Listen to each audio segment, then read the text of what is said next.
Bueno, muy buenos días para todos. ¿Ya levanta la mano antes de empezar a hablar? Bueno, vamos a hacer al revés. Vamos a empezar preguntando a ustedes qué es lo que entienden de USB. Cuando USB ustedes lo utilizan seguramente mucho más que Bluetooth. A ver, digan, ¿qué se les ocurre que es USB? ¿Cómo funciona? Es un serial, Sí. no tiene clock. Ajá. Diferencial. Diferencial. Es un protocolo. ¿Qué es?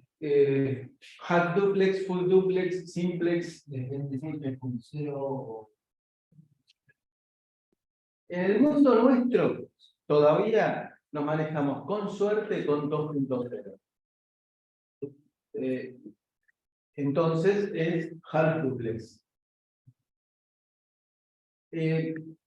Tenemos únicamente siempre el mismo tipo de dispositivos que conectamos en USB. ¿Qué significa muchos? Teclado, mouse, Ajá. un pendrive. Sí.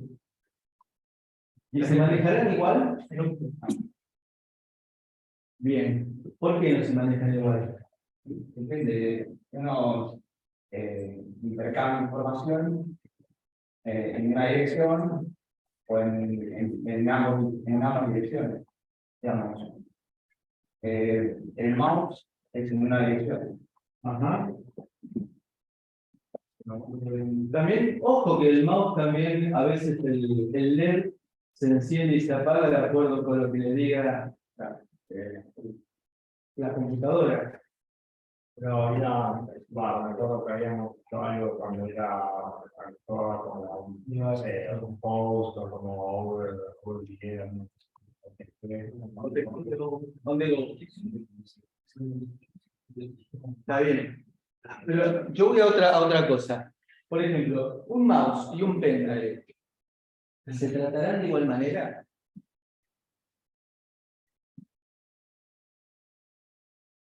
Bueno, tienen más, son distintos, ¿no? Son distintos.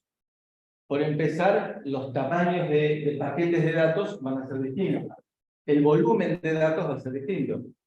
¿Sí? Se tendrá que manejar de distinta manera.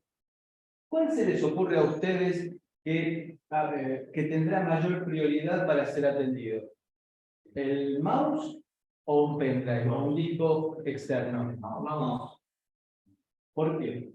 Por el tiempo de respuesta de su mujer.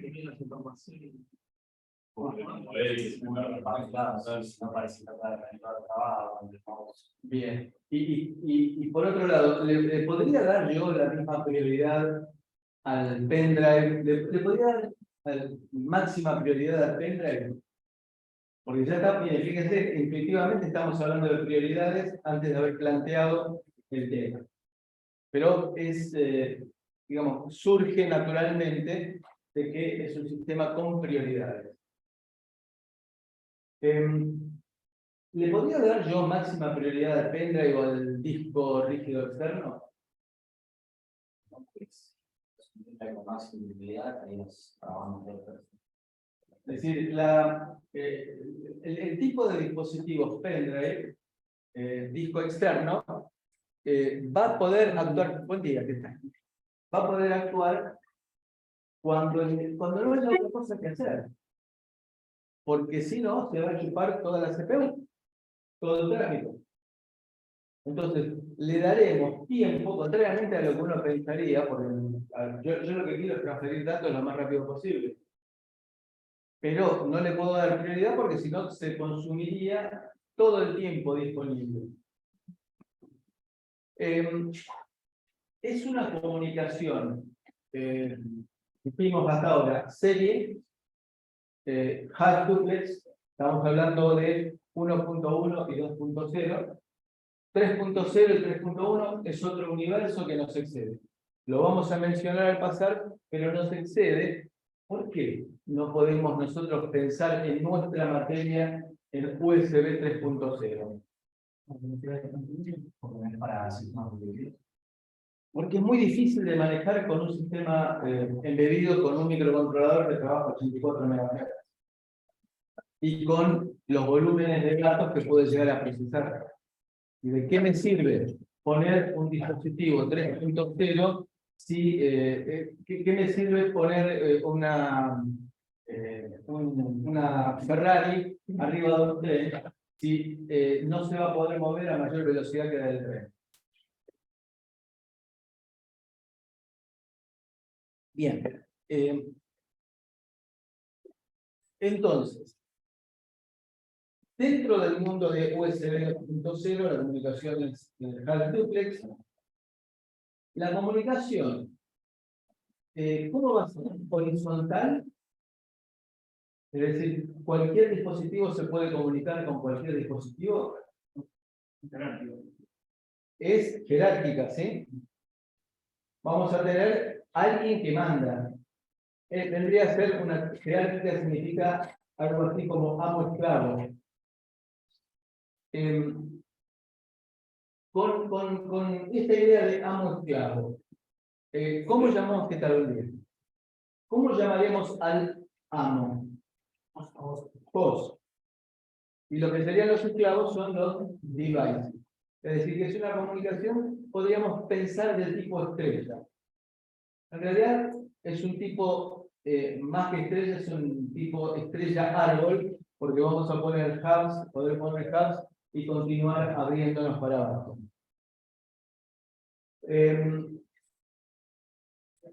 Ustedes han conectado dispositivos USB desde, digamos, toda su vida.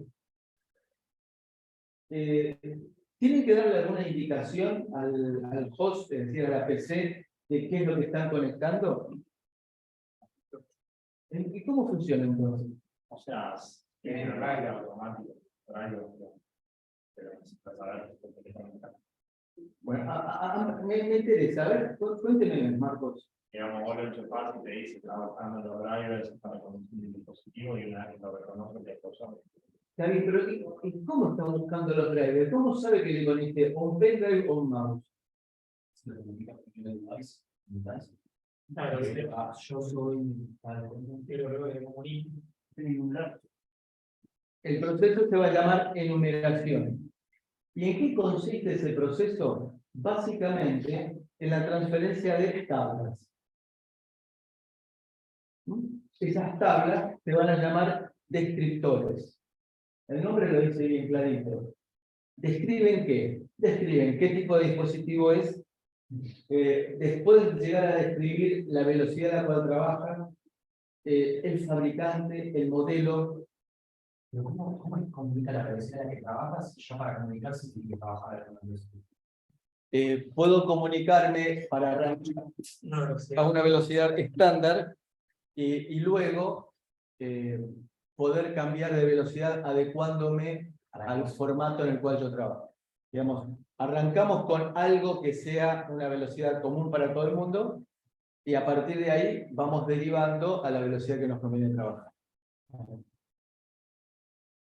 Entonces, hay descriptores que se van a encargar de transferirle al host las características del dispositivo. Ustedes habrán notado, típicamente eso pasa con un pendrive. Cuando lo conectan la primera vez, ¿qué dice? ¿Qué pasa? Y con el nombre del pendrive, el fabricante y el modelo. ¿Y de dónde lo saco? Se lo comunicó el dispositivo. ¿Bien? Vamos un poco más adelante. ¿Cómo se iniciará este proceso de comunicación en el cual el dispositivo se define, se describe?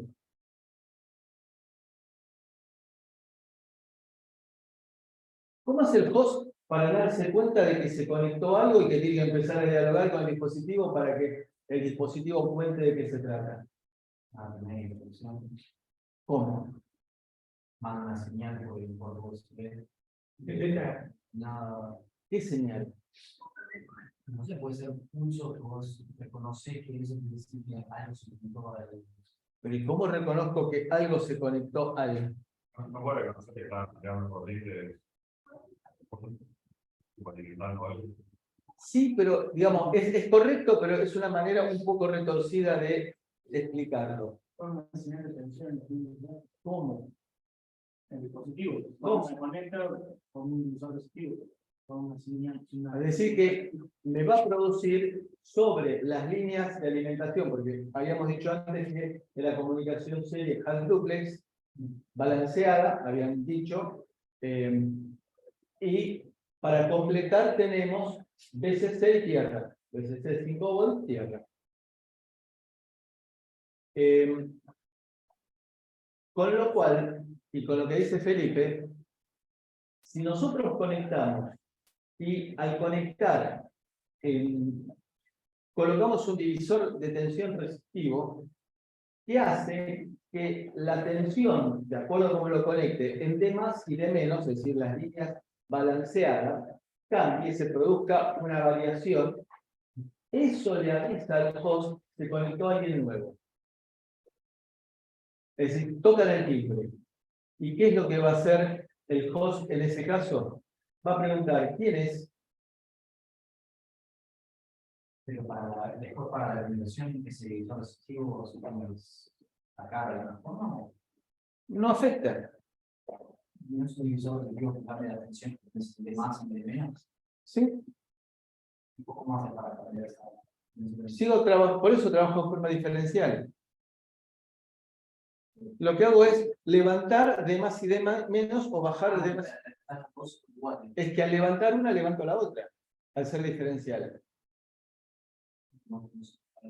Sí, pero están generados por el host. En nuestro caso, nuestro STMF32 lo que hace es tener conexión USB directa al conector. Es decir, tiene toda la parte de buffers interna. Es decir, no tengo que colocar ninguna interfaz, no tengo que colocar nada. Directamente salgo de la patita del microcontrolador y voy al conector. Cosa que no sucede en los microcontroladores que tienen red, Ethernet, no sucede, sino que habitualmente hay que colocarle un traslador de nivel externo, un adaptador externo, lo que se llama en la jerga habitualmente un Realtek, porque es la fábrica que los empezó produciendo, que adecúa la salida del microcontrolador a los requerimientos de la red, del RJ45 de la red. Bien, entonces, cuando conectamos un dispositivo se va a producir un desbalance eléctrico en las líneas de más y de menos, y eso es detectado por el host, el cual comienza a decir, che, ¿vos quién sos?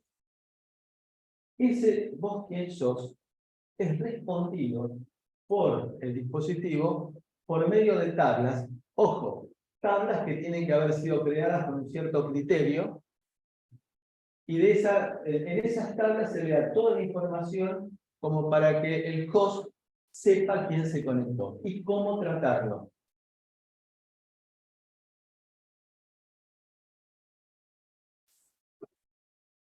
¿Alguna duda hasta aquí?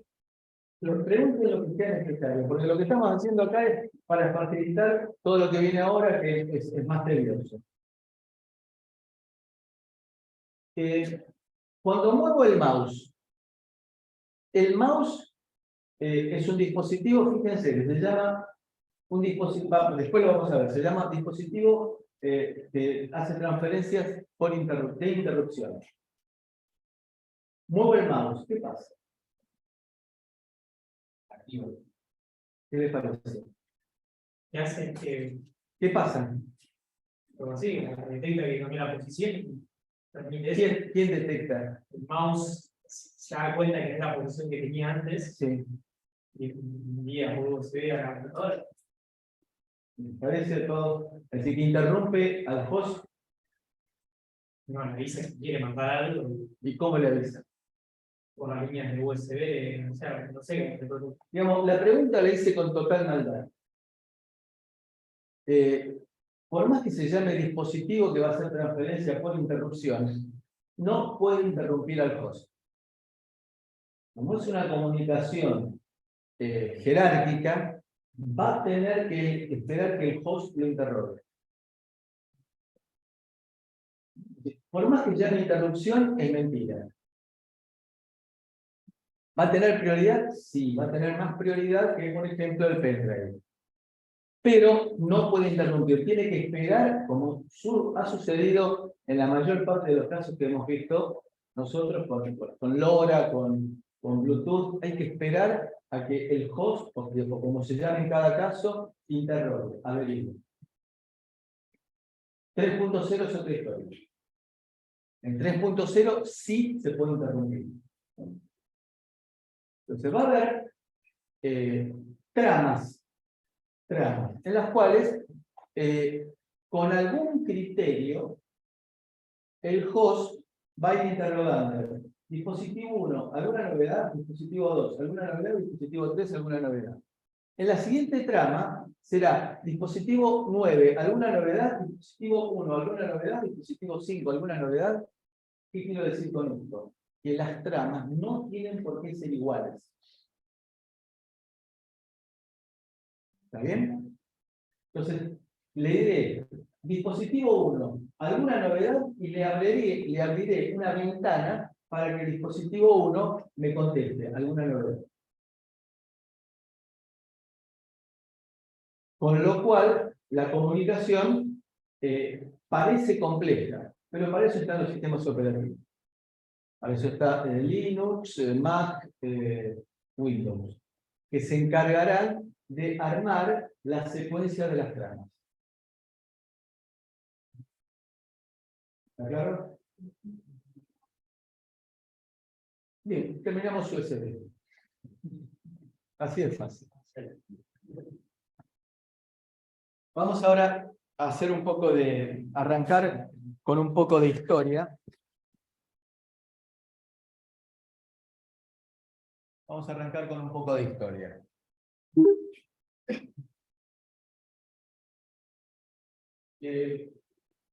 Comenzó USB a fines del siglo XX con este conjunto de empresas que, como suele suceder, algunas de las cuales ya desaparecieron.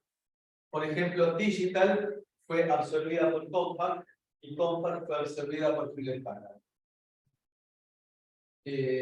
Bueno, Microsoft sigue molestando como desde entonces. Intel, IBM y Nortel, que es era una empresa de comunicaciones de Estados Unidos. Todos ellos dieron lugar a una normativa que se llama USB.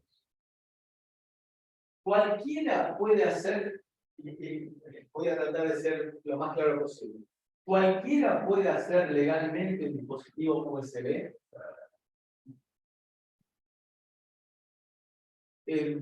La respuesta debería ser no. Si yo quiero tener licencia USB, tengo que comprar la norma USB que cuesta algo así, para un trabajo práctico de trabajo, creo que son $50,000. Comprar la norma quiere significar, podemos esperar hasta el aguinaldo también. Quiere significar que estoy inscrito en el libro en el cual puedo figurar como proveedor de USB. Vamos a ver nosotros en el ejemplo de enumeración que vamos a dar, vamos a ver que nos aparece Siemens, que Siemens, con todas las de la ley, figura inscrito en el libro de la ley. Es decir, figura como proveedor formal de USB. Supónganse que queremos hacer nosotros un dispositivo USB. Por ejemplo, el clásico ejemplo de el sistema de adquisición de datos por el cual voy levantando el estado de los servidores de la piel. Llego estuve recorriendo todo un barrio, llego al final del día al concentrador y lo conecto. ¿Cómo les parece? ¿Cómo les gustaría a ustedes que fuera el funcionamiento? Antes había surgido, creo que Marcos lo había dicho, el driver. ¿Qué es el driver, Marcos? Creo que por la cual uno creativo que llega al funcionamiento del estado. Perfecto, claro.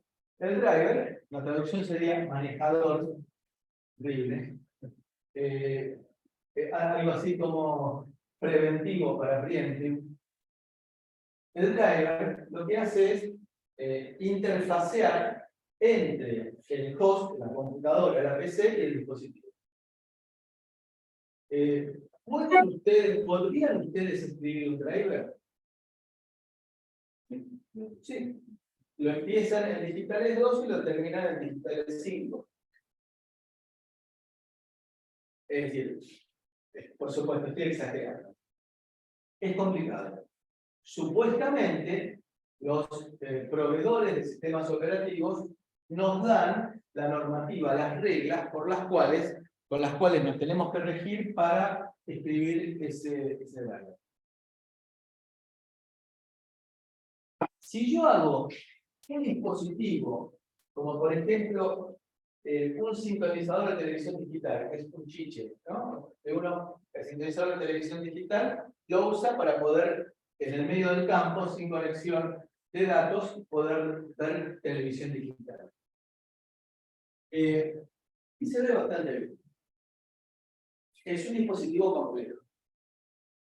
¿Tendré que escribir el driver ahí? Sí. Ahora, en el sistema de adquisición de datos con el cual fui levantando el estado de los servidores de gas, ¿tendré que hacer el driver? ¿Cómo haríamos? Podrías usar algún driver, podrías enumerar el dispositivo como algo que ya esté implementado. Disfrazarlo, podría disfrazarlo. Montarlo como si fuese un pendrive y leer algún archivo. Momento, un pendrive. Cuando uno conecta un pendrive por primera vez, ¿qué dice? Estoy buscando el driver. ¿Sí? Es decir, que es un driver especial. Sí, pero no hay dispositivo de almacenamiento masivo genérico. ¿Por qué almacenamiento masivo? No sé si me ocurrió. Estamos chateando. Referencia, archivos. ¿Dónde me dicen? ¿Archivos? Sí. Datos. A ver, datos. A mí me gustó más, datos. ¿Ustedes les ha pasado en algún momento que una computadora de escritorio se le desconecta el mouse o el teclado y lo tienen que volver a conectar? ¿Protesta? ¿Hace algo? No. ¿Por qué? Porque el mouse y el teclado son dispositivos pensados para trabajar como interfaz humana. Se lo llaman Human Interface Device, HID. Entonces, en aras siempre de tratar de simplificar las cosas y de poner el producto en el mercado lo antes posible, no me convendría que mi adquisidor de datos se comportara como un teclado y se la pase tecleando los datos en un archivo que se abre en la computadora y que me los teclee, no tengo que hacer ningún driver. Esa es una muy buena solución, en la cual me conviene hacer que mi dispositivo se disfrace de. Con la idea de no tener que escribir el driver. ¿Puedo yo, por ejemplo, utilizar los botones de nuestra placa ST como para simular un mouse? No es mala idea. O, si la quiero hacer más linda todavía, en los puertos le coloco teclas. Y hago que se vaya para arriba, para abajo, y se comporta como un mouse. ¿Alguna vez probaron hacer una broma y poner dos mouse en la computadora de otro, un segundo mouse? ¿Trabajan? Sí. Así que se comportan como dispositivos distintos, pero mueven el cursor. Entonces uno ve que el otro mueve el mouse, se queda mirando así porque el mouse se movió para arriba y después se movió por abajo por acción del segundo. Yo estoy usando esto como si fuera un mouse. Sí, esto es el presentador. Bien. Con lo cual, se dan cuenta que charlando se entiende la gente. Y más o menos ya tenemos un preconcepto bastante interesante de lo que es USB. Vamos a ver rápidamente la parte de adelante que significa por qué nació USB. Y después entramos ya directamente en el detalle de las transferencias. Bueno, la PC en 1996. Montón de placas en las cuales teníamos RJ45, teníamos RS232, puerto de impresora, puerto de comunicación serie. Realmente, si uno sobrevivió a eso, les puedo asegurar que era una tortura comprar algo. Yo tuve la fortuna y la desgracia de trabajar en empresas en las cuales habría que agregar, por ejemplo, en una PC modems o más puertos serie o lo que fuera, y era azar, porque en una de esas resultados empezaba a haber conflictos. Los puertos tenían direcciones de puerto predeterminadas, manejaban interrupciones predeterminadas, y en esas me surgía de una placa nueva que colocaba, me utilizaba interrupciones que ya usaba otro dispositivo, lo cual tener que cambiarlo era un dramón, y cuando uno colocaba, caso concreto, colocaba un segundo puerto serie. Ese segundo puerto serie se configuraba como, por ejemplo, con 14. Pero el software que yo tenía que utilizarlo me permitía elegir solamente puertos serie con 0, con 1, con 2, con 3. ¿Qué hacía con el otro que era con 16? Bueno, tenía que entrar en la configuración de Windows para sacar uno de los puertos, mandarlo afuera y el otro traerlo. Realmente era un despelote. Aquellos que los hemos padecido, nos hemos hecho fuertes con ese tipo de cosas. Muy competitivo. Y empezó a una idea que no había sido pensada originalmente, empezó a utilizarse el puerto paralelo. El puerto paralelo era el que manejaba la impresora. La impresora que tiene datos, validar los datos, y del otro lado decía acknowledge. Es decir, que había salidas y había entradas. Esto a uno se le ocurrió, ¿y por qué no lo usamos como puerto de entrada-salida? Chao, fue la perdición de la computadora. Entonces, ahí empezaron a colocarse dispositivos que, por ejemplo, programadores de memoria, utilizando de que tenía componentes tan complicados como un 74LS 74 para escribir datos y un 74LS 244 para leer datos.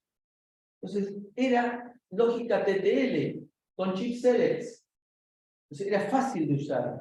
Bueno, entonces empezó a ver, y lo digo en serio, tiras de cosas que se iban conectando con conectores hermafroditas. Hermafrodita significa que tenía una parte macho y otra parte hembra para conectar otro más. Entonces se armaba, les puedo asegurar que eran tiras así que había que ponerle hojas abajo para que no se cayeran. Lo cual hoy en día es una sensación de primitividad terrible. Bueno, entonces, la historia. Puerto paralelo, ¿por qué digo que es paralelo? Porque es hembra. El cual empezaba a conectarle candados electrónicos, donde que era, se dieron cuenta de que había estamos hablando de los orígenes de la PC. Aquellos que hacían software, al principio confiaban en la gente y no pensaron que la gente iba a hacer software para copiar discos en forma física. Con lo cual, bastaba que alguien en algún momento comprara un software para que misteriosamente toda la ciudad lo tuviera en poco tiempo. Entonces dijeron, bueno, así, bueno, vamos a colocar, vamos a crear candados. ¿Qué son candados? Es lógica programable, en la cual se le envía esa lógica programable que colocamos en el puerto paralelo, se le envía una información y tiene que contestar una determinada información que está dada por un PLD que está ahí. Si no recibo esa información, la copia es tuya.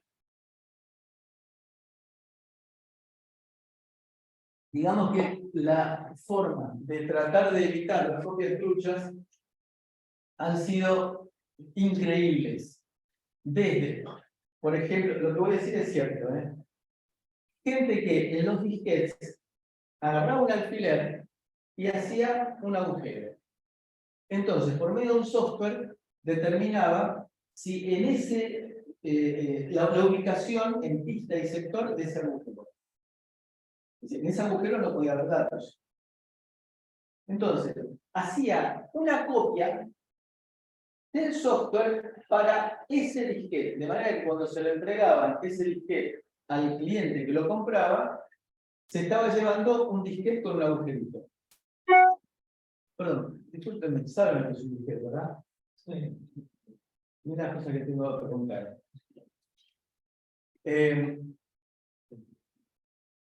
Si copiaba el software, no copiaba el agujerito.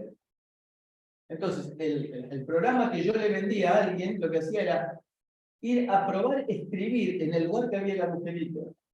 Si escribía y leía abierto, significaba que era la versión original. Si escribía algo y leía lo que escribí, significaba que era una copia. Chao. Bueno. Esa es la idea del dongle. Después aparecieron los escáneres.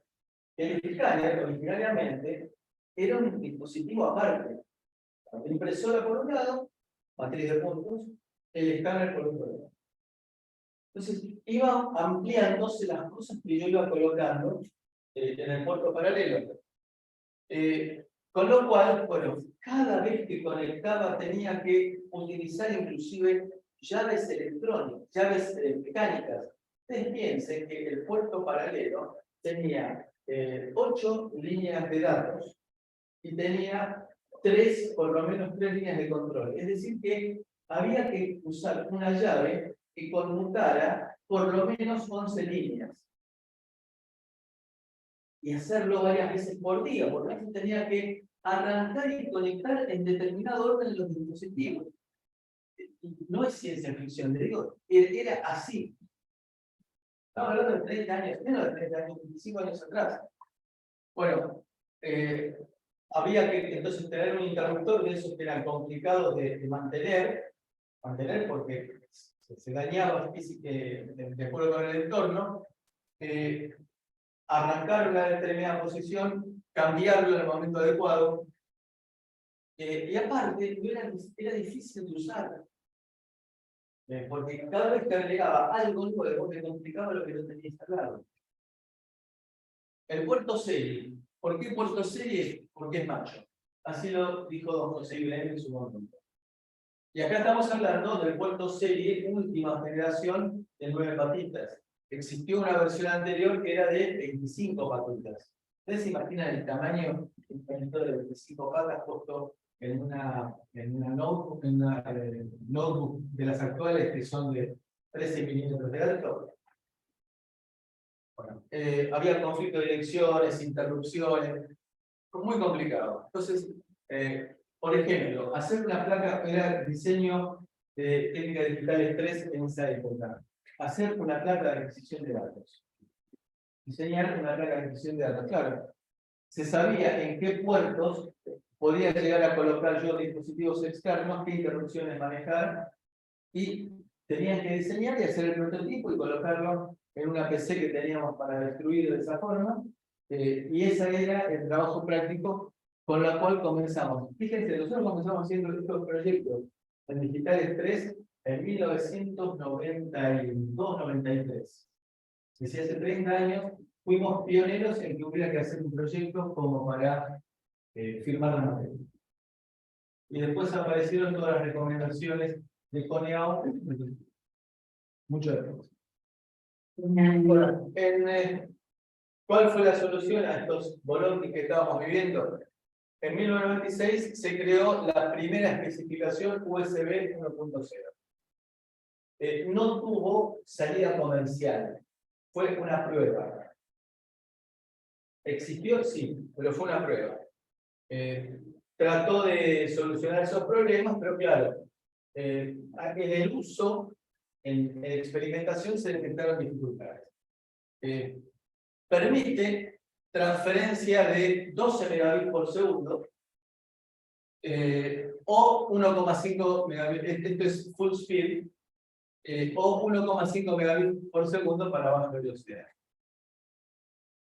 Todos los microcontroladores que tienen USB trabajan por lo menos en USB, la versión USB 1.1, que es la versión comercial, la primera versión comercial de USB. Comercial significa que salió realmente estándar en el dispositivo. Lo cual comenzó a ser un problema para los que teníamos periféricos, impresoras, escáneres, de la versión anterior y comprábamos una nueva computadora que venía solamente con USB.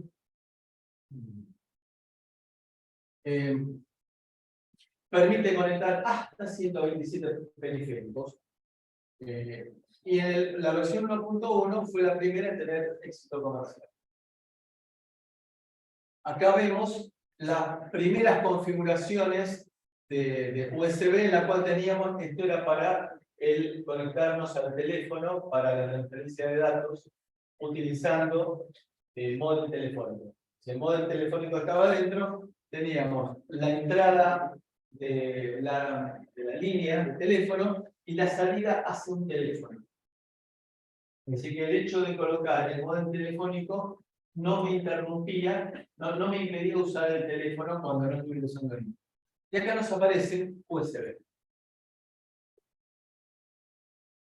Bien, seguimos con la historia. En el año 2000 apareció USB 2.0 con la idea de competir con FireWire. FireWire fue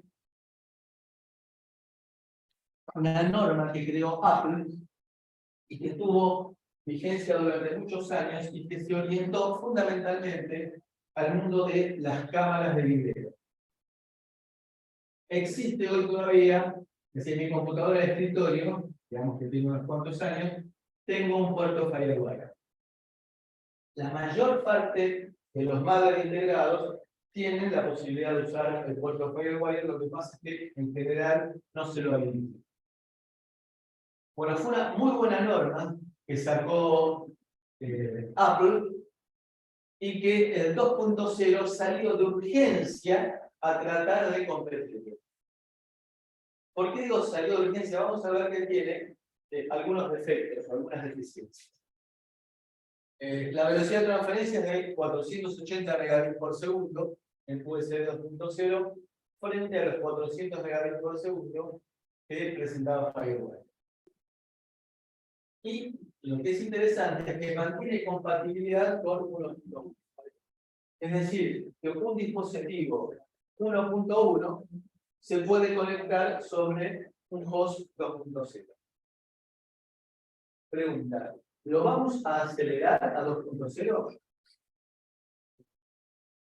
No, va a seguir trabajando como 1.1, 1.1. Pero no me va a decir, no lo conozco. No puedo hacer milagros.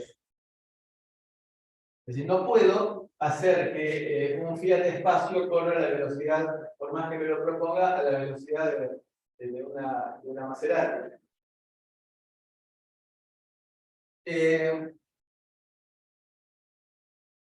Mientras que ahí fue con 2.0 que aparecieron las aplicaciones asesinas que son los externos. ¿Por qué aplicaciones asesinas? Porque era impensable colocar un disco externo a 12 megabits por segundo. ¿Cómo fueron los primeros discos externos que había? Eran dispositivos que tenían un adaptador, era un disco de computadora, un disco de 5 pulgadas, un socotroco de 5 pulgadas, se le colocaba un adaptador que tenía un cable USB y tenía otro cable para llevar a 2 discos. Porque los discos de computadora de escritorio estaban pensados para tener una fuente machazo. Luego aparecieron los discos de notebooks, que son más chicos, son de 3 pulgadas y media, y que por estar pensado para trabajar con notebooks, su consumo era menor, y por lo tanto se podían alimentar directamente del puerto USB de los 5 volts de USB. Imagínense ustedes hoy en día un pendrive que lo tuvieran que conectar a 2 pendrive. Entonces, el USB 2.0 dio vida a todo lo que nosotros conocemos hoy en día. Es decir, discos externos, pendrives, antes no existían. Es decir, no existían no porque no hubiera la tecnología, sino porque no se justificaba que para cargar un archivo tuviera que estar en minutos la computadora frenada mientras estuviera cargando un archivo. Bien. Y luego aparece ese simbolito. Ese simbolito es SuperSpeed. Es decir, USB 3.0. Es otro mundo totalmente distinto, ¿no? Con lo cual, nosotros lo vamos a mencionar como para que ustedes lo utilicen como herramienta de seducción cuando tratan de entablar una conversación. Entonces, en el avance, hablen de SuperSpeed. Pero, por supuesto que como usuario, uno se imagina que está comprando la panacea. Guarda. Que sea compatible con 3.0 no implica necesariamente que el dispositivo vaya a trabajar a la monstruosa velocidad que vamos a decir enseguida. Se pueden llevar sorpresas, ¿eh? Es un agregado a 2.0 que se le agregan más cables. Ahí aparece Full Duplex con 3.0. Se admite, se incorpora la asincronicidad, es decir, que el dispositivo ahí sí tira interrupción. Es decir, no hay que esperar a la encuesta, no hay que esperar el polling. Y la comunicación isócrona puede llegar a trabajar a 384 megabits por segundo. ¿Qué significa isócrona? En un lenguaje que todos conocemos, streaming. Ustedes digan, ¿streaming de video o no para? Streaming de audio. Es decir, yo puedo utilizar USB para un tipo de comunicación, de la misma manera que antes habíamos inducido la palabra interrupción. Ahora vamos a hablar de transmisión isócrona, que está orientada a la transmisión de audio. Entonces tenemos, había surgido interrupción, típicamente para mouse y para teclado, tipo de comunicación. Acá estamos hablando de isócrona para streaming de audio. Habrá otro que será, no le dimos nombre, pero se lo damos ahora. La operación con un pendrive y un disco externo. Va a ser un tipo de transmisión de datos masiva. Paquetes grandotes. Eso se va a llamar masiva o bulk. Sí. La transmisión isócrona sería básicamente que el que recibe no hace una acknowledge. No hace una acknowledge. Es decir, le mando los datos. Típicamente DirecTV. DirecTV no tiene ninguna referencia de si yo estoy recibiendo bien o no. ¿Y qué pasa con DirecTV cuando empieza a haber nubes o tormentas que bloquean la comunicación? Me empieza a aparecer la imagen congelada. No tiene ninguna referencia de qué es lo que me está pasando.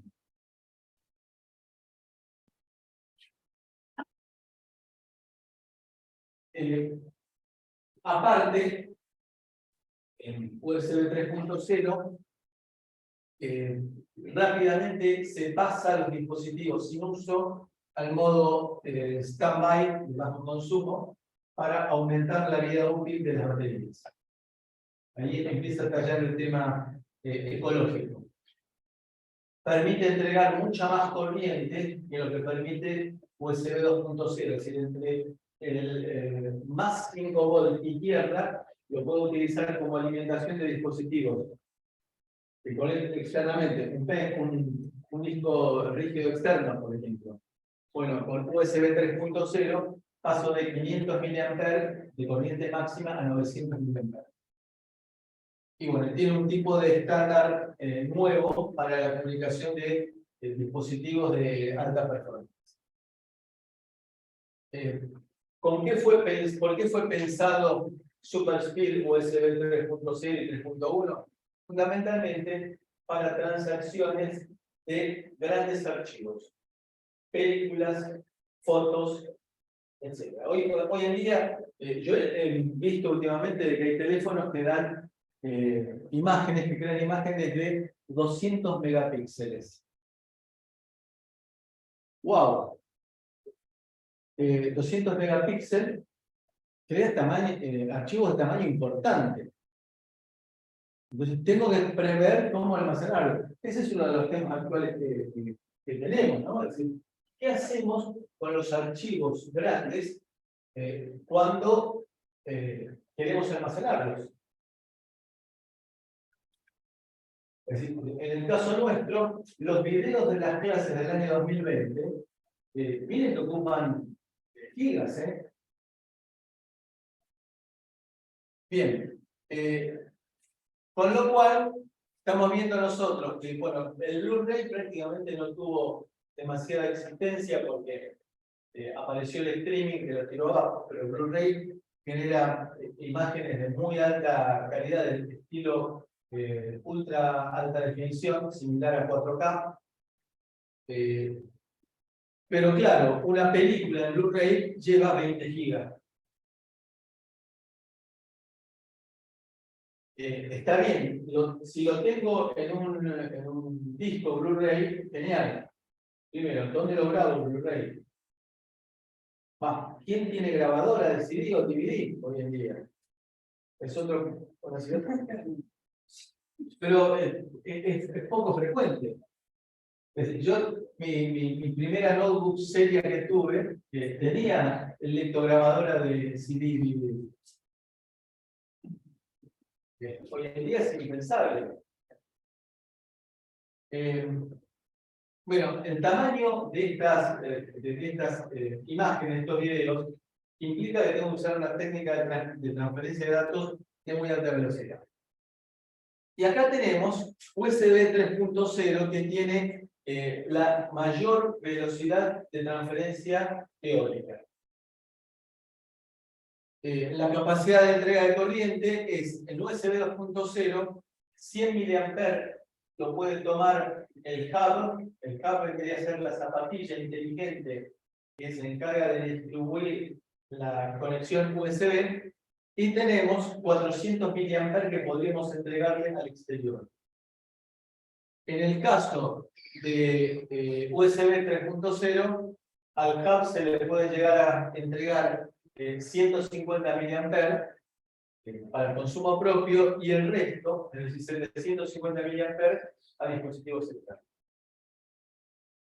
Y acá vemos, para culminar con el tema, que una película en Blu-ray usando USB 1.0 o 1.1 me llevaría 9,3 horas, mientras que utilizando 3.0, 1 minuto y 10 segundos.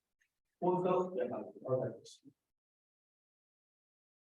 Bueno, la genealogía es, arrancamos en el 96 con la versión 1.0, en el 98 1.1, en el 2000 2.0 y en 2008 3.0 y en el 2011 3.1.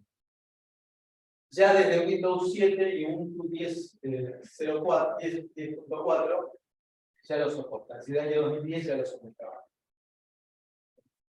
Bueno, sigamos. USB, cosa importante, puede conectarse en cualquier momento.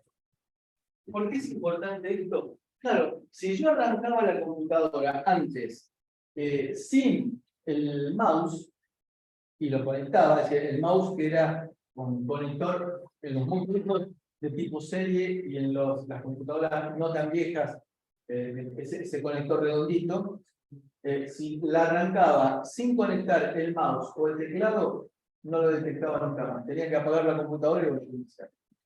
Ahora puedo conectar un dispositivo en el momento que yo quiera.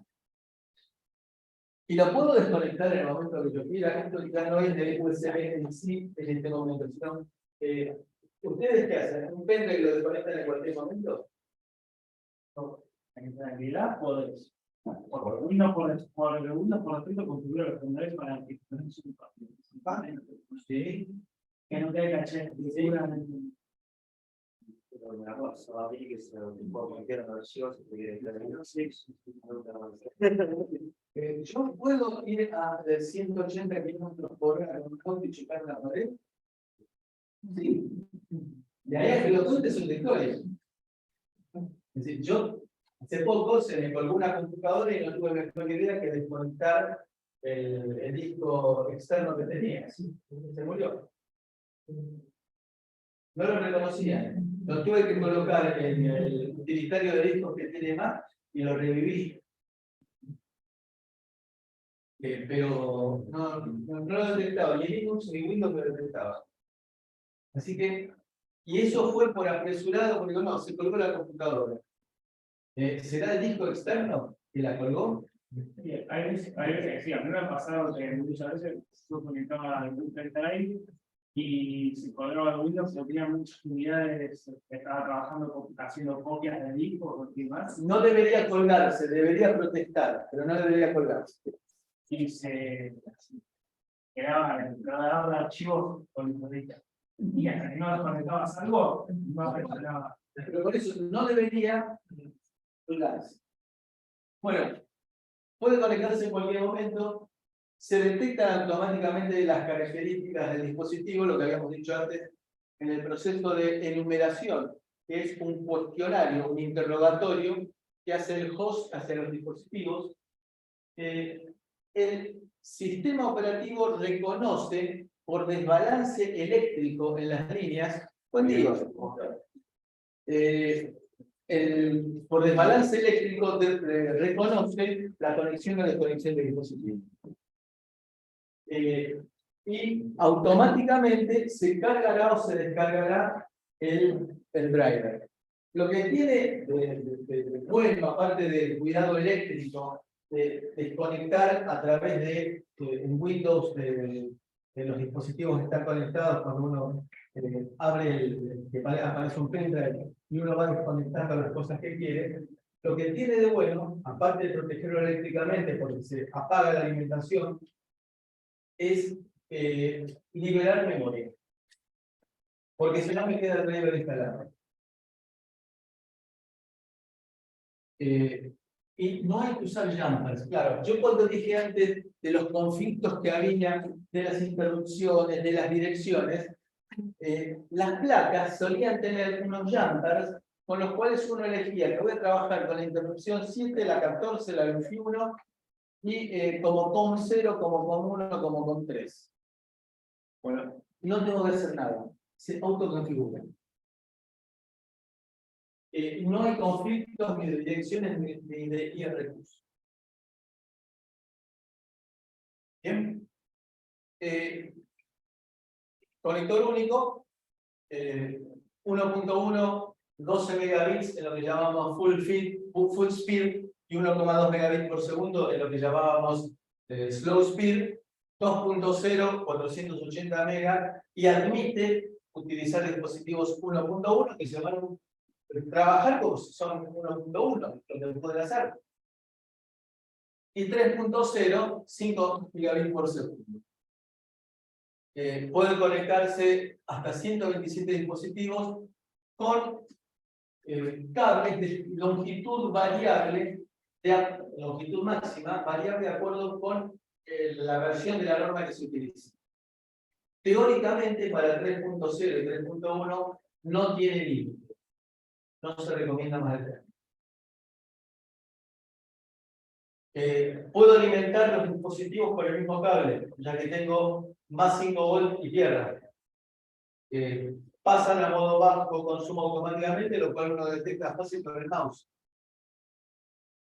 Y hay todo un sistema, que ya lo había mencionado Juan en otro momento, del CRC, es decir, redundancia cíclica que me permite detectar y corregir errores.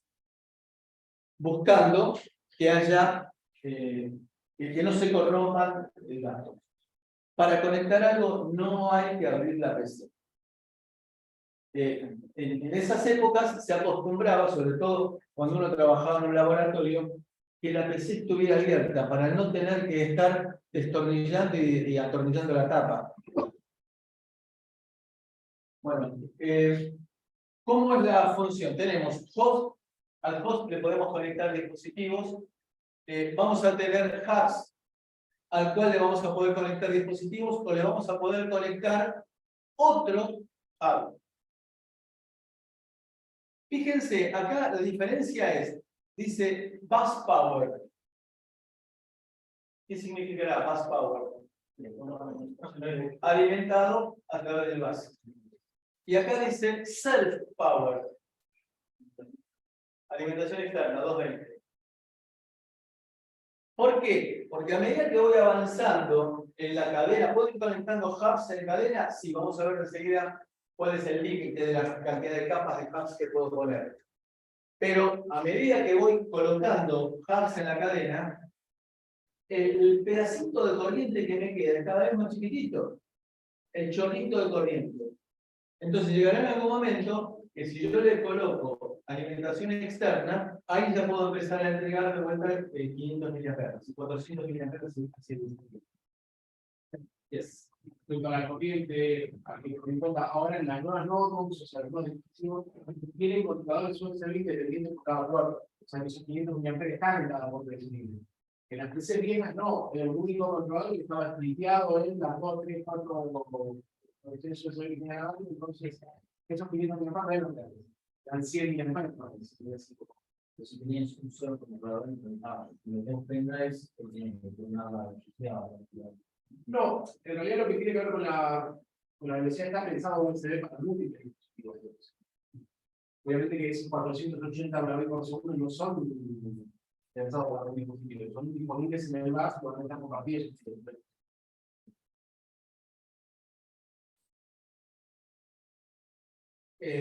Conectores. Ahora vamos a empezar a hablar un poco del tipo de conectores y la parte física. Aparece también una opción que es el on the go, que habíamos mencionado cuando hablábamos de la arquitectura Cortex. On the go es una posibilidad limitada para conectar dos dispositivos entre sí. Es decir, por ejemplo, una cámara fotográfica o un teléfono celular con una impresora. Se lo llama, es muy jactancioso, pero se habla de conectores on the go. ¿Qué es el conector on the go? Es algo tan complejo como, por ejemplo, esto. Es decir, un adaptador de USB del tipo C a USB del tipo 2. Sí, el tipo de, perdón. Para el conductor, me parece que es el micro B, hay un pin en particular que tenés que tirarlo a tierra o no, depende de si sea on the go o sea por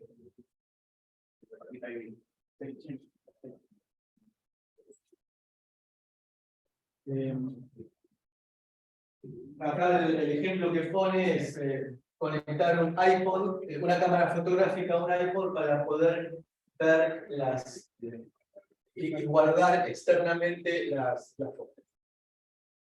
Dispositivos conectables, hoy en día no vamos a ver todo esto, todos. Es muy frecuente que los fabricantes de cosas lo hagan pensando para conectar sobre USB. Hasta calefactores. ¿Qué tipos de conectores tenemos? Bueno, el que se llama el plano, y que uno está acostumbrado a ver, va al host. Este cable es identificatorio de voz. Se lo llama estándar A y el estándar B es el que va habitualmente a la impresora. Este tipo de conector que es prácticamente cuadrado, rectangular, que tiene unos chanfles de polarización nada más, es el que va al dispositivo. Estándar A y estándar B. Entonces, ¿cuál es la distribución de patas? Habitualmente es VCC, 5 volt y tierra, colores rojo y negro, de originales, y los de datos, blanco y verde. Ese es entonces el estándar A y ese es el estándar B.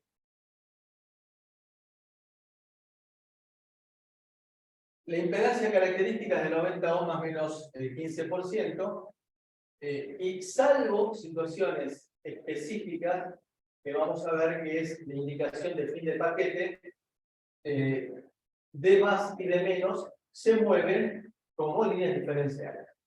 Entonces, ¿qué va a pasar? Que cuando se quiere indicar el fin de un paquete, porque ustedes, como alguien dijo en la charla introductoria que tuvimos, las líneas diferenciales estas se van a mover en conjunto. Salvo el fin de paquete. Al no tener clock, como te habían dicho ustedes, tenemos de alguna manera que mandar el inicio de datos, ¿se acuerdan el bit de start en la comunicación asincrónica? Y también el bit final, que en este caso se va a llamar end of packet. El end of packet se envía mandando las dos líneas a cero. Distintos tipos, tipo A, tipo B, mini A, mini B, micro A, micro B. Es decir, estos mini A y mini B son los que corresponden, por ejemplo, a nuestra placa de desarrollo. El micro A y el micro B son los que utilizan muchos teléfonos celulares, y el micro C es el más popular actualmente, que es el redondo, que digamos, no tiene polarización. Y acá vemos el 3.0 en detalle. Vemos que hay una parte, que es la parte externa, del lado de afuera, que es del mismo tipo que USB 2.0. 4 líneas. Y luego tenemos otro conjunto que es exclusivo de USB 3.0. Más atrás. De manera que si yo conecto un dispositivo 2.0, va a llegar solamente a la parte que le conecto. Fíjense cómo es la hembra de 3.0. De manera que tiene la posibilidad de llegar hasta la parte de atrás. Esta es la otra opción, esta es típica, en lugar de ponerlo uno arriba del otro, es uno al lado del otro, es típica para los dispositivos externos. ¿Cómo? El S5 tenía ¿Ese conector? Hace muchos años que estampé contra la pared de un Samsung por el tema del consumo. Nunca más caí en Samsung. Bueno, aquí lo vemos un poco ampliado, en el cual vemos más claramente la parte, fíjense, la forma que tiene para permitir la conexión y arrancarla con estas trabas. Realmente es una conexión más firme y confiable. Agrega 5 pines adicionales, en los cuales está la posibilidad de comunicación bidireccional. El cable 2.0 es simple, es un cable de 4 conductores nada más, con blindaje, pero fíjense lo que es el cable de 3.0. Bastante más complejo. Existen placas para colocar en PCs de escritorio viejas para adaptar a 3.0. Y acá tenemos la diferenciación la diferenciación entre 2.0 y 3.0, pero por supuesto, lo que voy a decir ahora, hay que ser cuidadoso en aceptarlo. 3.0 se identifica con los conectores con el plástico color celeste. Nada impide que al armar la PC se conecten puertos 2.0, que obviamente son más baratos, a conectores 3.0. Sí, vemos muchas veces que estéticamente porque queda lindo, se pintan los conectores celestes y no son 2.0.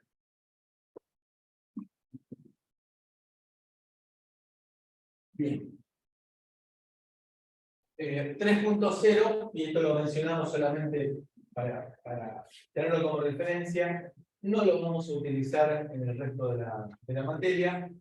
No reemplaza a 2.0, que 2.0 sí había hecho obsoleta a 1.1. Lo reemplaza, de hecho, hay muchos dispositivos hoy en día que siguen siendo 2.0. Por costo, entre otras cosas. 3.0 es bidireccional, asincrónica, no hay que esperar el polling del host, mayor capacidad de corriente y transferencia por ráfagas. 3.1 es una variante que permite llevar a 10 gigabits por segundo la comunicación. Conectores USB, este es el downstream, es decir, conector tipo B que va al host, upstream, que es el que va al dispositivo.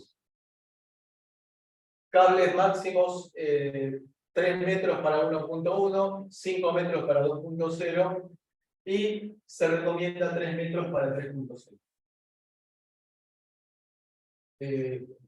Bueno, USB empezamos a utilizarlo desde la aparición de las cámaras digitales. Fíjense ustedes que a veces las paradojas de la tecnología. La idea de tener cámaras digitales es desde fines del siglo XX. En 1990 y pico, Sony sacó una cámara que se llamó Mavica, Magnetic Video Recorder. Se usaba para fotos y tenía un disco. Entonces la idea existía en esa época. Claro, no existía la tecnología para las memorias flash. La aparición de la tecnología digital, el primer teléfono que yo tuve con cámara fotográfica fue un startup a principios del siglo XXI. Tenía una resolución que era una porquería, pero ahí fue donde empecé a aprender cosas como, por ejemplo, que para llevar datos del depósito al laboratorio no había que anotarlos en un papel, sino se podía sacar una foto. Cosa que hoy en día digamos, es obvio, es trivial. Es decir, ¿qué voy a anotar un número de teléfono en lugar de hacer delivery? Le saco una foto.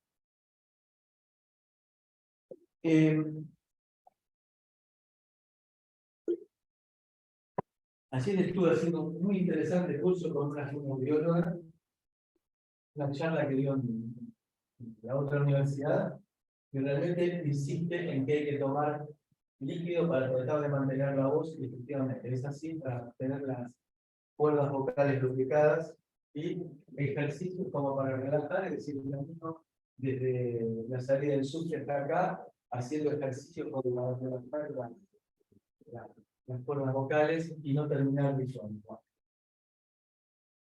Bueno, entonces la aparición de las cámaras digitales forzaron al uso de USB. Porque ¿qué otra forma había de comunicarse? ¿Por puerto serie a 115.000 bits por segundo? ¿Qué empresas trabajan hoy en día con USB? Fíjense, prácticamente todas las empresas que ustedes se puedan llegar a imaginar de la vida cotidiana. Y continúan. Características eléctricas. Tensión de bus, alimentación, cables diferenciales. Esto es lo que nosotros decíamos que había surgido de la charla con Felipe, acá nosotros tenemos la conexión entre el host, en el cual tiene resistencias de pull down, y nosotros, al conectar un dispositivo, le colocamos un resistor de pull up en D+ o en D-. Eso produce un desequilibrio eléctrico, es decir, un salto, un escalón. Me cambia unos milivolts la tensión. Eso lo detecta el host y ahí arranca todo el proceso de numeración. ¿Qué es la enumeración? ¿Qué es la enumeración? Identificación del dispositivo, la presentación, que empieza con un interrogatorio por parte del host. Bien, muy interesante cuando conecto un dispositivo. Ahora, ¿qué pasa si yo arranco la PC con un montón de dispositivos conectados?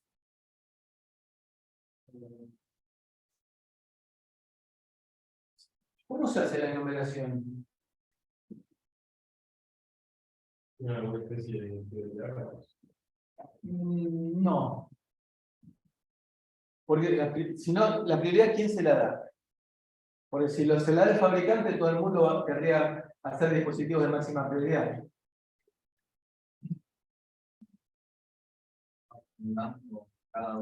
¿Cómo? Va a ir preguntando. Saben que puede tener inventados objetivos, ¿Cómo lo sabes? por eso que hablamos del visor. O sea, vos tenés una resistencia de lado, Todos tienen resistencia. Supongamos que son todos dispositivos de full speed. Para hacerlo fácil. sabe en qué puerto está inventado cada dispositivo, pero vos cada vez que inventas un dispositivo, se cambia la Está bien, pero estoy arrancando la computadora con todos los dispositivos conectados. ¿Cómo?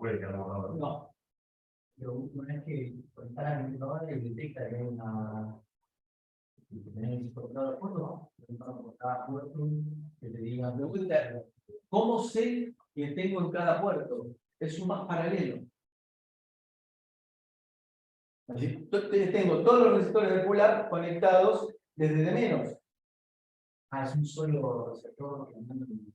No es que por cada puerto USB. Puedo, sí, pero puede darse el caso, como esto que ustedes ven aquí, esto es un hub.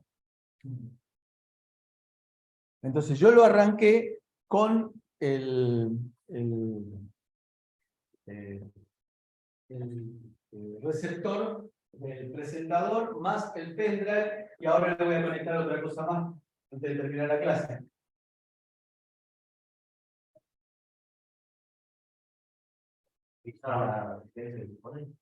Sí. Digamos, pero tampoco tiene que incluir demasiado. Es paralelo. Entonces, no puedo yo decir este dispositivo. A este dispositivo interrogo primero. El hub no es una zapatilla tradicional. El hub tiene un poco de inteligencia. Reducida, pero tiene un poco de inteligencia. Por eso es que el hub puede consumir hasta 100 mA en el caso de los conductores. ¿Cómo lo detecta? ¿Sí?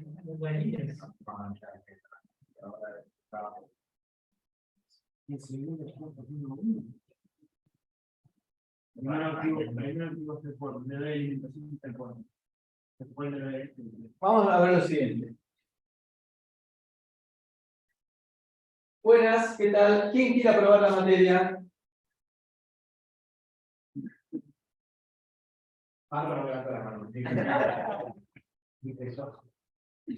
Exactamente así. Buenas, ¿quién está conectado?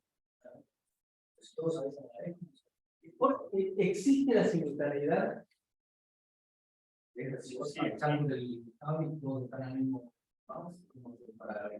algunos responderán el otro. No hace para callar al otro. Empiezo a hablar con el que me contestó. Y después, si yo termino eso, y yo creo que voy a meter. Y después pregunto, ¿quién más? Y vuelta. puede dar colisión si vos pones al mismo barrio de datos dos Entonces, supongamos que existe la simultaneidad. No, no, pero yo no me refiero a que simultáneamente le respondan. Yo me refiero a uno empieza a responder y el otro un milisegundo después lo colectiva y hay interferencia. A ver, voy a spoilear un poco más adelante. Cuando se conectan, todos los dispositivos tienen dirección 0. Entonces, arranco algo, buenas, 0, ¿quién quiere aprobar la materia? Y alguno levanta la mano primero. Entonces ahí empiezo a dialogar con ese. Y en un momento dado le digo, bueno, dispositivo número 2. Ya tiene dirección. Ya tiene dirección. A ver, ¿quién más quiere aprobar la materia? Empiezo, levanta Felipe. Empiezo a dialogar con él. Dispositivo número 5. Salgo, termino la clase, vamos al recreo. Buenas, ¿qué tal? ¿Quién quiere aprobar la materia? De vuelta, porque se supone que se apaga. Y ahora puede ser cualquiera, el dispositivo número 2. En realidad, cuando se dice, buenas, ¿quién quiere aprobar la materia? Internamente, cada dispositivo tiene un timer pseudo aleatorio, que en el momento que va a contestar una vez se pone y ganar de mano.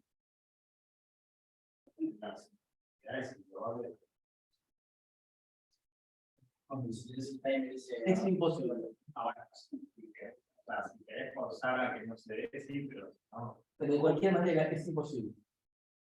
La simultaneidad absoluta es imposible. De la misma manera que no existen dos objetos que sean idénticos.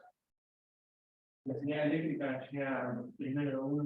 Un femtosegundo uno antes que el otro. Si vos tienes un cronómetro lo suficientemente preciso, siempre va a haber una diferencia. No, sí, bueno, sí.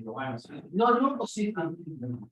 Digo, si vos forzás a que no sea simultáneo, sí, pero si no, no puedes simular como no hay los objetos, no puedes simular. Por supuesto, todo va a depender de la precisión que tenga mi cronómetro, la discriminación que tenga mi cronómetro. Bien. La verdad que ya prácticamente terminamos el tema. Entonces, este sería para 2.0 y 1.1 la configuración del cable. Y que, bueno, aquí lo vemos de una manera un poquito más ampliada. Impedancia característica 90 ohms más menos 15 ohms del sistema.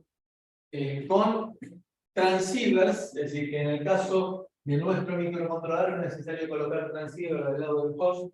Y tampoco si lo quiero usar como device, lo puedo programar que trabaje de una forma o la otra, porque internamente tiene la capacidad que desde el micro salir directamente al bus.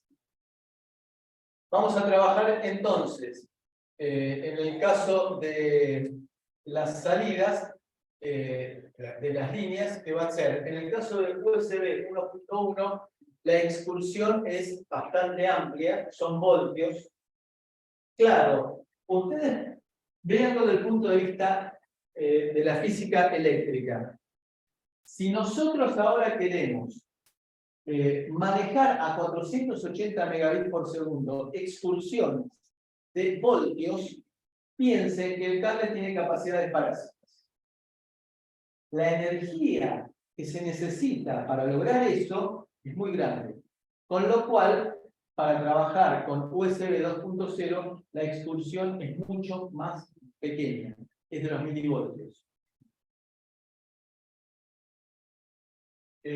La codificación es NRZI, es decir, Standard Non-Return to Zero. Es decir, que lo que se busca es que no haya, como no tenemos clock, el clock lo tenemos que mandar por la línea de datos.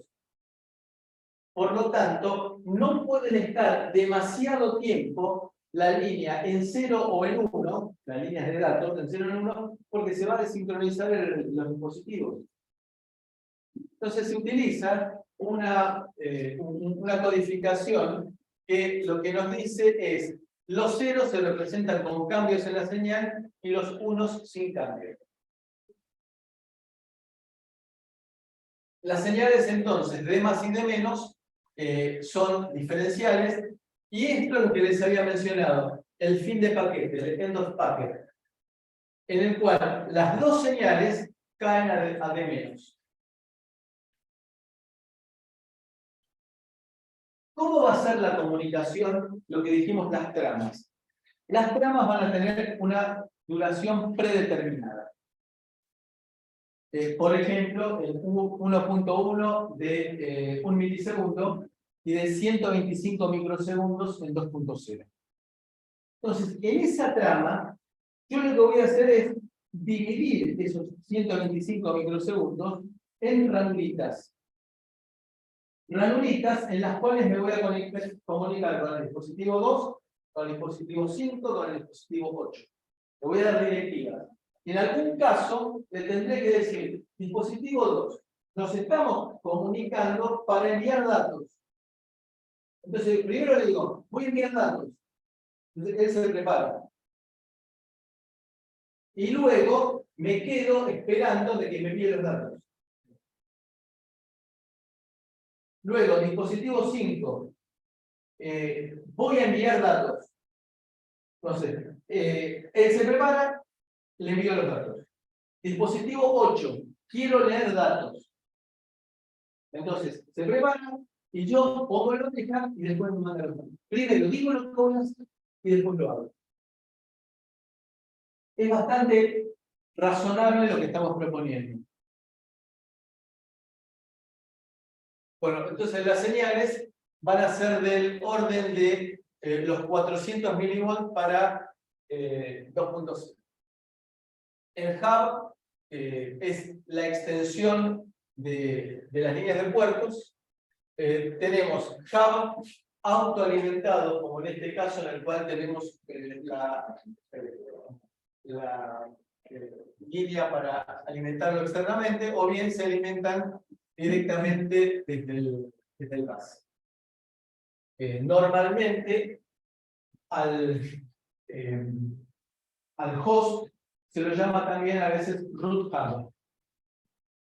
Puede ser que una PC, como decía Juan antes, tenga más de un root hub para crear dos canales distintos.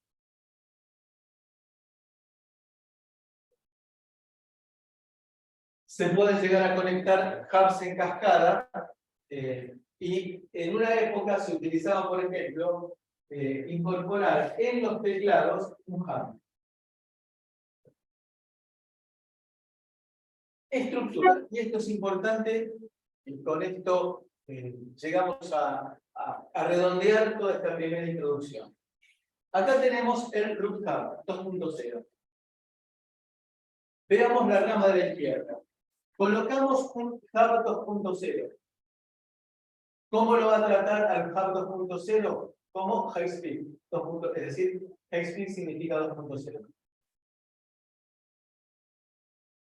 A este hub le coloco un dispositivo high speed.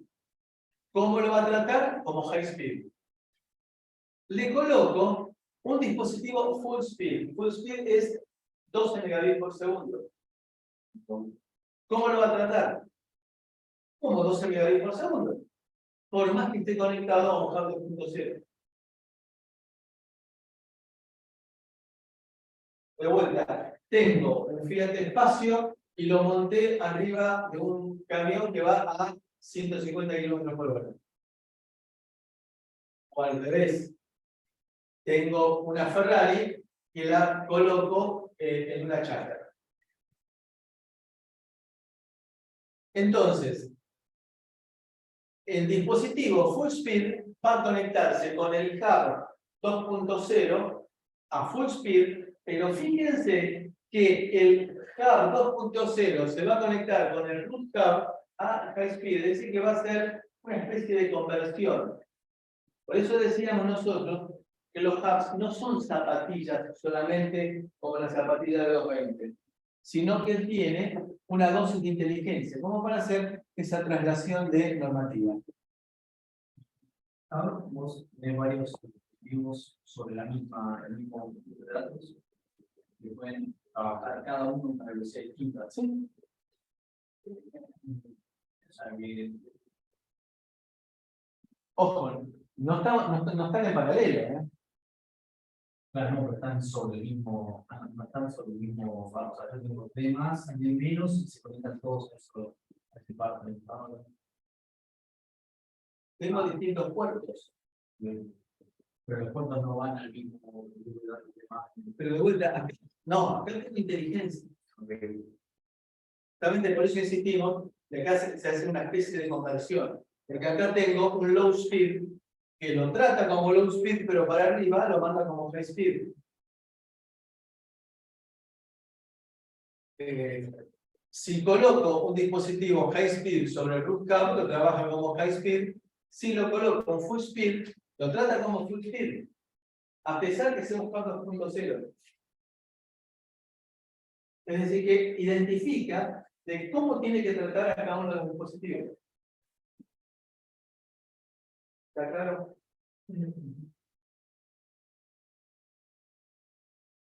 ¿Y qué pasa si le coloco un dispositivo high speed en un hub 1.1?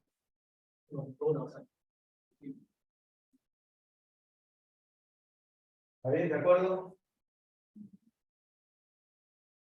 Bien. Bueno, esta comparación USB nos resuelve, elimina la caspa, los hongos de pie de atleta y combate las caries. Punto. La vida no puede existir sin USB. Entonces, el sistema operativo, primero, detecta la conexión del dispositivo. ¿Cómo? Por un desequilibrio eléctrico. Para comunicarse con el dispositivo tiene que encontrar un lenguaje común con el dispositivo. Entonces, a partir de ahí, va a habilitar los device drivers que pueden ya estar instalados o tendrán que instalarse de acuerdo a que instale un nuevo dispositivo. Una vez que instalé un device driver me queda, de manera que cada vez que vaya a enchufar o desenchufar el pendrive no va a tener que cargar de nuevo el device driver, sino quedó incorporado al sistema operativo.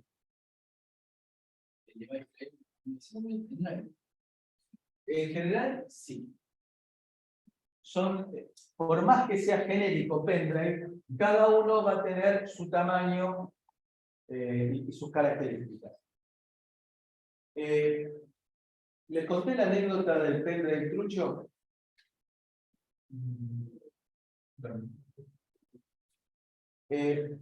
Hace unos cuantos años me voy a una casa de computación enfrente del Departamento Central de Policía, lugar en el cual uno supondría que cuidaría las formalidades. Me compré un pendrive.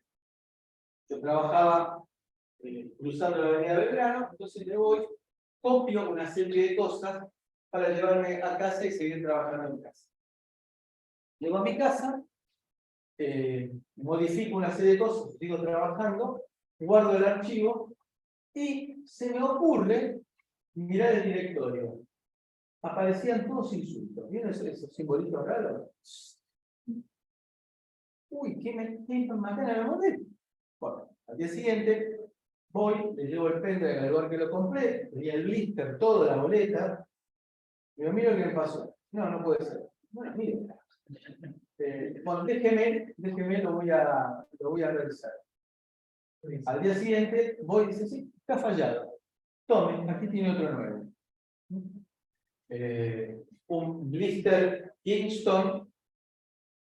Lo llevo, ya desconfiando, lo llevo al trabajo. Hago lo mismo. Abro un archivo, copio un archivo, lo modifico, de vuelta, dibujitos. Ops. Me voy inmediatamente y han pasado 10 minutos y digo, mire, no anda. No puede ser. Agarro otro blister, lo abre, lo prueba, no. De casualidad estaba el tipo que era el distribuidor ahí. Se agarraron la cabeza. Después Bueno, conclusión, no me llevé ningún pendrive, me llevé una pila así de CDs.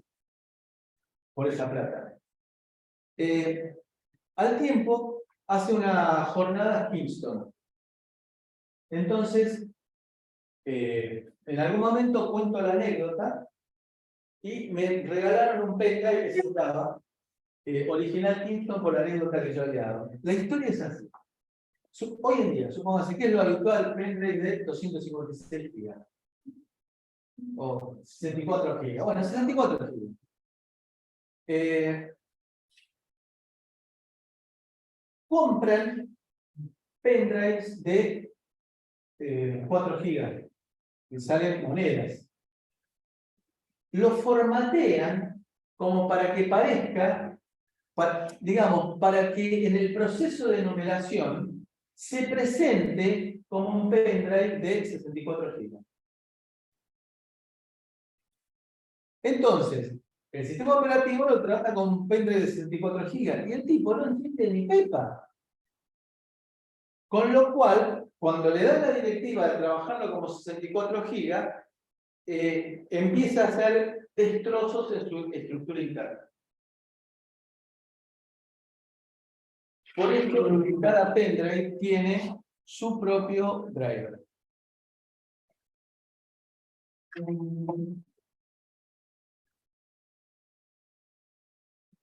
Bien. El interrogatorio entre lo que llamamos ya nosotros enumeración, entre el host y los dispositivos, me permiten a mí determinar cuáles son las características del dispositivo que estoy interrogando en este momento. Entonces, si el dispositivo se presenta como Human Interface Device, dice, ya sé cómo manejarlo a este tipo. Es un teclado. Y me abre todas las posibilidades de teclado. Como por ejemplo, abrir un archivo y guardar los resultados de lo que estoy escupiendo como si fueran resultados de teclas. O bien, puede darse el caso que sea un dispositivo más complejo, un pendrive. Entonces dice, ah, caramba, este pendrive no lo conozco. La primera vez que lo conecto. Se va a su historial de pendrive, es decir, ¿por qué Windows y Linux son tan grandes? Porque tienen un montón de device drivers incorporados. Existe una versión de Windows que se llama Windows Embebido, en el cual está el núcleo de Windows, que es notablemente más chico. Y uno, ¿eso para qué, por ejemplo? Eso es para un analizador lógico, en el cual tiene un Windows embebido que se encarga de manejar la pantalla. Y entonces tendré yo que decir, ah, le voy a incorporar ahora a mano los drivers de lo que voy a usar, no de un pendrive que vaya a salir dentro de 6 meses. Con lo cual me queda un código muchísimo más compacto. En el caso entonces, en el cual tenga el driver dentro de ese monstruo de drivers que tiene Windows o Linux, le digo, tarda un ratito, lo configuro. Entonces tomo el driver, lo meto en la caja de drivers disponibles. De manera que la próxima vez que arranque el host no tenga que ir a buscar el driver al disco. O la tercera opción es que necesite un device driver especial, en cuyo caso se lo tendré que proveer yo. ¿Y cómo se lo puedo proveer? Bueno, en esas diseñando el driver, cosa que vamos a tratar de esquivarle siempre que sea posible, o bien, por ejemplo, colocando el driver en un pendrive, en un CD o en un acceso a una página web. Si yo tengo el pendrive que voy a conectar y no tiene driver para ese pendrive, ¿puedo yo guardar el driver dentro de ese pendrive y lo comunique de forma estándar, así como hace la instalación, que indica la velocidad y demás, para, bueno, o sea, pasarle el driver digital y ya lo puedo usar bien? ¿O es... No, porque para poder pasarle el driver tengo que comunicarme. Y para comunicarme tengo que tener el driver. Pero no es lo mismo cuando vos recién pensás, claro, y haces la invitación, yo te estaba comunicando sin saber Pero estoy comunicándome lo básico. Lo básico, básico. o sea, decís, va a tardar demasiado tiempo en pasarle. No es un problema de tiempo, es un problema de identificación del lenguaje. Es decir, al principio, hello, how are you? Who are you? Punto. Ahí entendemos más o menos todo. Puede pasarle un drive. ¿Cómo? Es muy primitiva esa comunicación como para pasar un drive. El driver lo tengo que ir a buscar o a un CD o a una página web. Yo pensé que un driver se pasaba solo, o sea, sin, no sé, cualquiera sea el dispositivo USB, cuando yo lo conectaba, él le pasaba el driver. Bueno, no que la computadora ya tenía evidentemente los drivers, o bueno, descargarlos también. El sistema operativo tiene una gran cantidad de drivers, pero si yo coloco un dispositivo especial fuera de estándar, por ejemplo, el sintonizador de televisión digital terrestre, No, no no lo encuentro. hay que descargar. Exacto. Ellos más probablemente se confunden, o sea, pensando en un mouse, un teclado, dispositivos genéricos que son Human Interface Device, HID, ya el sistema operativo conoce los HID, no necesitan drivers para la computación. Por eso viene el malentendido de decir, bueno, todos los dispositivos en la configuración de la red, ¿no?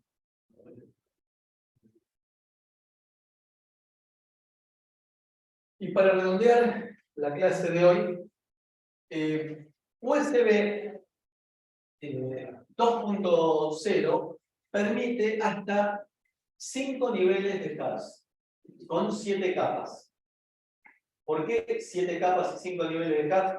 Porque la última capa no tiene nada para abajo y el de arriba es el root hub. Entonces son 5 niveles. En el caso de USB 1.1, terminaba en 5 niveles. Es decir, permitía solamente 3 niveles de hub. Ahora, 5 niveles de hub, es medio raro, ¿no? Pero bueno, esa es la disposición. Entonces, ahí puedo ir colocando hubs y funciones. Es decir, un hub conectado a otro hub.